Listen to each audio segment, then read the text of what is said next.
तेजस और रोशनी के हाथ लगा पेशवाओं का कीमती खजाना। यह वही खजाना है जिसके लिए तेजस और रोशनी गए थे आजी के घर पे। लेकिन इस बात की भनक लग जाती है सचिन, साइली, रिया और आकाश को। आजी को पेशवाओं के बारे में पहले से ही पता था, क्योंकि जब वो छोटी थी तो उनके दादा परदादा उनके बारे में कहानियां सुनाया करते थे। और इन्हीं कहानियों में छुपे हैं गहरे राज, कुछ ऐसे राज जो कि खजाने की जगह लाश तक पहुंचा देंगे। और फिर पहली बार उड़ने की आशा में आने वाली है पुलिस, जो कि पूरे ही परिवार को एक साथ हवालात में हवा चखाने वाली है। यह देखकर परेश और रेणुका को लगने वाला है 440 वोट का झटका। तो क्या करेगा पूरा परिवार? खजाने की तलाश में लाश। आखिर क्या है इसकी पूरी कहानी, यही हम जानेंगे आज के एपिसोड में। तो बिना किसी वक्त गवाए चलिए उड़ने की आशा के लेटेस्ट एपिसोड का रिकैप टेलीविजन से भी पहले शुरू करते हैं। कहानी की शुरुआत होती है 1967 से, जहाँ पर पेशवाओं की माँ एक अमूल्य खजाने को रोड के बीच में जाके गाड़ देती है। ये वही रोड है जहाँ पर आज के तारीख में आजी का घर है। वह बहुत डरी हुई होती है, मानो वो कोई खजाना नहीं कुछ और ही राजों को छुपा रही हो। वो आसपास देखते कि कहीं उसको कोई देख तो नहीं रहा। साथ ही वो मनी मन में कहती है कि इसके बारे में मेरे अलावा और किसी को भी भनक तक नहीं लगेगी। कहानी अब 58 ईयर आगे फॉरवर्ड होती है और आ जाती है 2025 में, जहाँ पे तेजस और रोशनी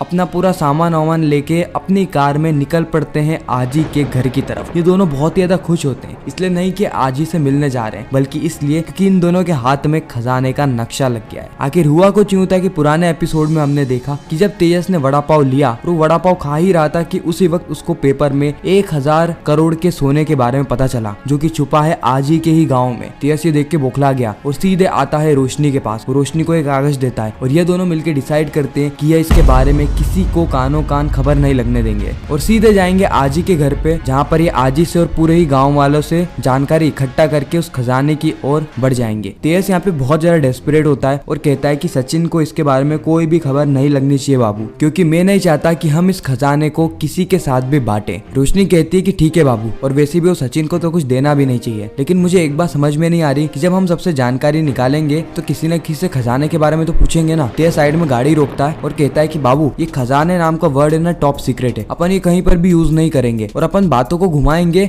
और पुरानी पुरानी कहानियों के बारे में जिक्र करेंगे, क्योंकि अगर हमें पुरानी कहानी पता चल गई तो हमें वो जगह भी मिल जाएगी जहाँ पर खजाने को छुपाया गया है। रोशनी कहती है कि बाबू तुम कितने स्मार्ट हो गए हो, मानना पड़ेगा तुम्हें, और वैसे भी तुम्हारे वो फास्ट फूड वाली चीज से हमें कुछ तो फायदा हुआ। इसके बाद हम देखते हैं कि यह दोनों ही पहुंच जाते हैं आजी के घर पे और आजी इनको देखकर हैरान हो जाती है। आजी कहती है कि तुम दोनों भी आ गए। तेज और रोशनी कहते हैं हम दोनों मतलब और कोई भी आया है। उसके बाद जैसे ही यह दोनों सचिन और साइली को देखते हैं, इनका मुंह खुला का खुला रह जाता है। इनको 440 वोट का झटका लगता है, क्योंकि इनको बिल्कुल भी उम्मीद नहीं थी कि आजी के घर में इन्हें सचिन और साइली का सामना करना पड़ेगा। ये सोच रहे थे कि आजी को बातों में बहकाकर पुरानी जानकारी निकाल लेंगे, लेकिन यहाँ पर तो पहले से ही सचिन और साइली मौजूद हैं। सचिन कहता है कि खजूर और खजूरी तुम दोनों यहाँ पर कैसे? ये कहे ही सवाल रोशनी भी सचिन से कह रही होती है। रोशनी कहती है कि तुम यहाँ पर क्यों आए? हम तो बस यहाँ पर आजी से मिलने के लिए आए हैं। सचिन कहता है कि अच्छा मजाक कर रहे हो तुम। ये खजूर जो कि अपनी माँ को भी तभी याद करता है जब इसको कुछ काम होता है, और ये आजी से मिलने के लिए आया है, मैं मान ही नहीं सकता। रोशनी कहती है कि चुप हो जाओ सचिन, और तुम मुझे ये बताओ कि तुम यहाँ पर क्यों आए हो? सचिन कहता है कि आजी की तबीयत खराब थी, इसलिए उनसे हालचाल पूछने के लिए आया था मैं। रोशनी कहती है कि जब तुम हालचाल पूछने आए हो तो कोई दिक्कत नहीं, हम हालचाल पूछने आए हैं तो तुम्हें दिक्कत हो रही है। आजी कहती है कि बस तुम दोनों लड़ो मत, मुझे पता है कि मेरे चारों ही बेटे और बहुएं मेरी हालचाल पूछने के लिए आए हैं। मैं रेणु जैसी नहीं हूँ कि किसी के लिए भी भेदभाव करूँ। और उसी वक्त वहाँ पर आकाश और रिया भी आ जाते हैं। इन दोनों को आता देख तेज और रोशनी वापस से चौंक जाते हैं। रोशनी कहती है कि यह दोनों भी यहाँ पर आ गए। उसी वक्त यह दोनों बताते हैं कि इनको परेश से पता चला था कि सचिन और साइली आजी से मिलने के लिए गए क्योंकि आजी की तबीयत खराब थी। उसके बाद हमें यह भी पता चला कि रोशनी और तेजस भी यहाँ पर आ गए, इसलिए हमने सोचा कि क्यों ना हम लोग भी यहाँ पर आ जाएं। तेजस रोशनी को कहता है कि बाबू यहाँ पर तो पहले ही मामला गर्म हो गया है, हम खजाना किसी के साथ भी नहीं बांटेंगे, किसी को भी खजाने के बारे में खबर नहीं लगनी चाहिए। उसी वक्त सचिन ये बातें सुन लेता है कि कुछ तो खजाना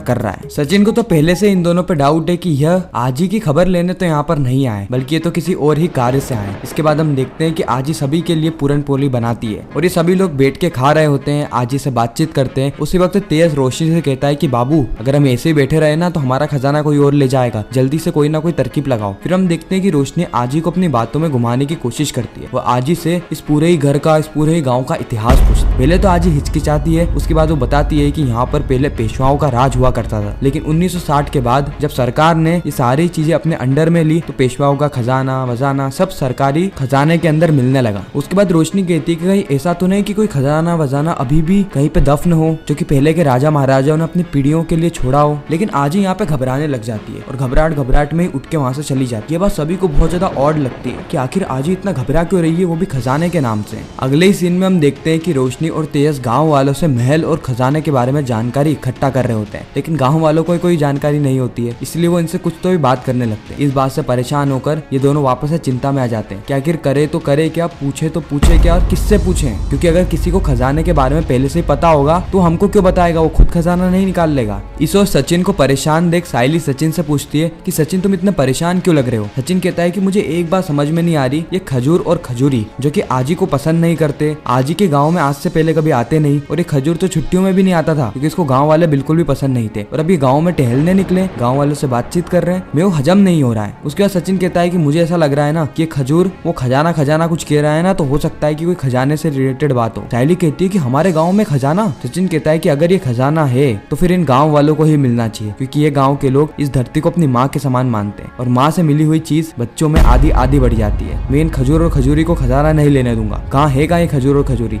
इस और एक भिखारी से तेजस और रोशनी को एक ऐसे बाबा के बारे में मालूम पड़ता है जो कि अपने आप को कहीं का बड़ा महाराजा समझता है, पेशवाओं का अगला वारिस। उसके बाद ये दोनों उस बाबा के पास पहुंचते हैं जिसकी हरकतें भी बिल्कुल वैसी होती है। वो अपने आप को पेशवाओं का खून बताता है कि किस तरीके से वह भी एक पेशवा का ही खून है, लेकिन उसके ऊपर एक श्राप लगा हुआ था और आज उसी श्राप के चलते उसकी ऐसी हालत है। फिर तेजस और रोशनी उस बाबा से पूरी कहानी समझते हैं कि आखिर पहले हुआ क्या था। वो बाबा बताता है कि कैसे पेशवाओं के गद्दार ने महाराज से उनका सिंहासन ही छीन लिया, जिसके बाद जो महाराज थे उन्होंने कई सारा सोना एक जगह गाड़ दिया था और वह सोना आज भी गड़ा हुआ है, लेकिन वह सोना श्रापित भी है, क्योंकि अगर उस खजाने को किसी ने भी निकाला तो उसकी पीढ़ी दर पीढ़ी ही खत्म हो जाएगी, इसलिए मैं उस खजाने पे हाथ नहीं लगा सकता। लेकिन ये श्राप सिर्फ और सिर्फ पेशवाओं के लिए है। अगर पेशवाओं के अलावा कोई और उस खजाने को निकालता है तो उसे खजाना मिल जाएगा और श्राप भी नहीं लगेगा। रोशनी और तेज यह बात सुन के बहुत ज्यादा खुश हो जाते हैं। उसके बाद वो वहाँ से निकल जाते हैं। इस और रिया और आकाश छुप छुप के सारी बातें सुन लेते हैं, इसलिए दौड़े दौड़े जाते हैं सचिन के पास और सचिन के सामने सारी बातें रख देते हैं। सचिन कहता है कि मुझे तो पहले से ही शक था, ये खजाना इन दोनों के हाथ में नहीं लगना चाहिए, इनसे ही पहले हमें इस खजाने को ढूंढना होगा। आकाश तो मुझे उस रास्ते के बारे में बता जो कि बाबा ने तुझे बताया था। आकाश कहता है कि मुझे नहीं बताया था, तेजस को बताया था, लेकिन मैंने वो बातें सुन ली। सचिन कहता है कि हाँ जो भी हो मुझे उस रास्ते के बारे में बता, ताकि हम चारों में से कोई भी उस रास्ते को भूले ना। और इसी के साथ ये खूबसूरत एपिसोड यहीं पर ही समाप्त हो जाता है, इस सस्पेंस और ट्विस्ट के साथ कि क्या तेजस और रोशनी को खजाना मिलेगा या फिर सचिन, साइली, आकाश और रिया को, या फिर ये सभी लोग मिलके एक साथ खजाना ढूंढने की कोशिश करेंगे। और क्या इन्हें खजाना मिलने वाला है या फिर मिलने वाली है एक लाश। अब यह तो हमें पता चलेगा उड़ने की आशा के आने वाले एपिसोड्स में। आप उड़ने की आशा के अलावा और कौन कौन से टीवी शोज के रिकैप टेलीविजन से भी पहले देखना चाहते हैं, कमेंट करके जरूर बताना, हम आपके लिए उसकी वीडियोस लेकर आ जाएंगे। तो मैं मिलता हूँ आप सभी से किसी नेक्स्ट इंटरेस्टिंग वीडियो में, जब तक के लिए गुड बाय।